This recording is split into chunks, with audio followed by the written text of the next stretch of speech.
Netflix is incredibly good at making the most forgettable and generic films you've ever seen in your life, and sadly, their newest movie, Damsel with Millie Bobby Brown, is no exception. So let's look at the best and worst parts of this movie. If you don't know what the movie's about, essentially, Millie Bobby Brown is from a family that's not that well off, but she agrees to marry this prince from a very rich family. But as she's getting married to the prince, she finds out that, hey, this family actually recruited me to be a sacrifice because the family has a bunch of ancient debts they have to pay. So they literally throw her in a cave that has a dragon in it to sacrifice her, and that's where like 90% of the movie takes place.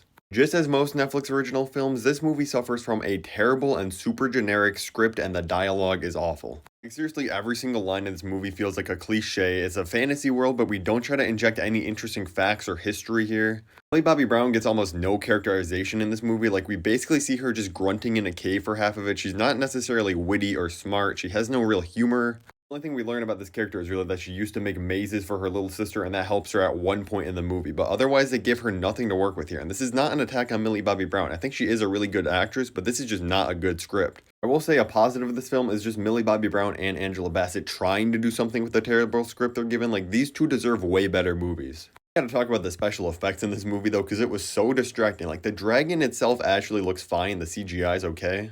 The green screen that's used in this movie is so distractingly bad. Like, even in this shot above, it looks like Millie Bobby Brown is just cut and pasted over an image of the background. And even moments that don't have the dragon or any CGI in it, where she's just walking around like an empty cave, they could have built a set to make it look somewhat realistic, but instead they used the same garbage green screen, and she's literally like popping off the screen in this movie.